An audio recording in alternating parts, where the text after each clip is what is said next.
जय श्री राधे, जय श्री कृष्ण। भक्त कष्ट क्यों पाते हैं?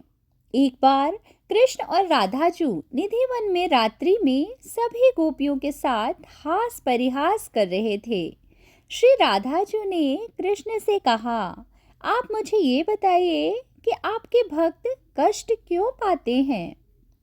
तब श्री कृष्ण बोले, हे राधे सुनो, मैं भक्तजन को कैसे बताऊं कि मैं उन्हें सांसारिक सुख नहीं दे रहा, क्योंकि यदि उनकी सांसारिक इच्छा शेष रहेगी तो जाने कितने जन्म और कितनी योनियों में उन्हें भटकना पड़ेगा।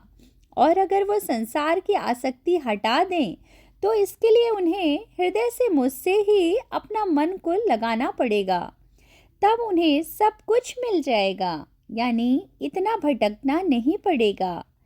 एक भक्त गोपी थे। वो हृदय से मेरी भक्ति करते थे। उसे लगता था कि भगवान की भक्ति करने से उनके जीवन में सुख ही सुख रहेगा, लेकिन ऐसा नहीं हुआ।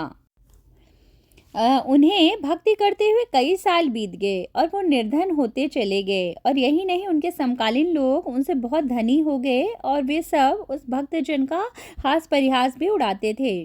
तब भक्त को लगने लगा कि उनसे अच्छा तो ये लोग ही जीवन जी रहे हैं और उन्हें तो भगवान की भक्ति भी नहीं करनी पड़ती। मैंने इतना समय लगाकर देख लिया, पर ना तो मुझे प्रभु मिले और ना ही जीवन में कुछ सुख आया।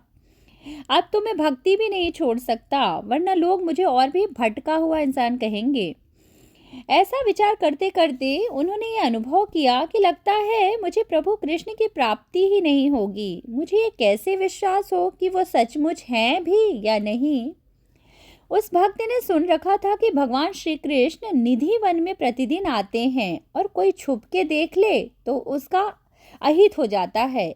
उसने सोचा, अब मेरा क्या अहित होगा, ये विचार कर वो सांझ को सबसे आंख बचाकर निधि वन में छुप गया और रात्रि की बाट जोहने लगा। वो भक्त जो वहां छुपे बैठे थे भगवान की अद्भुत दिव्य लीला देखकर चमत्कृत रह गए, बिल्कुल आश्चर्यचकित रह गए। वे दौड़ के आए और प्रभु के चरणों में गिर गए। प्रभु की अनुकंपा से जब वे कुछ बोल सके और जब उनसे वर मांगने को कहा गया तो वो बार बार आग्रह करने लगे कि उनके इस दिव्य स्वरूप को ही वो नित्य देखना चाहते हैं।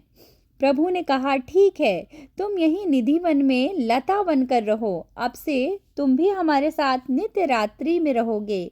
और प्रभु ने उस भक्त गोपी को, जो कई जन्मों से प्रभु की बिछड़ी हुई थी, कृतार्थ कर दिया। तो ये है हमारे भक्त वत्सल श्री कृष्ण और राधा रानी। तो प्रभु पे विश्वास करना कभी मत छोड़िए। भगवान हमारी परीक्षा लेते हैं, हमारे विश्वास की परीक्षा लेते हैं, और अगर हम उसमें खरे उतरे तो हमें वो परम पद प्राप्त होता है जो बड़े बड़े ज्ञानी और ऋषि मुनियों को भी प्राप्त नहीं होता। तो प्रेम से बोलिए, जय श्री राधे, जय श्री कृष्ण।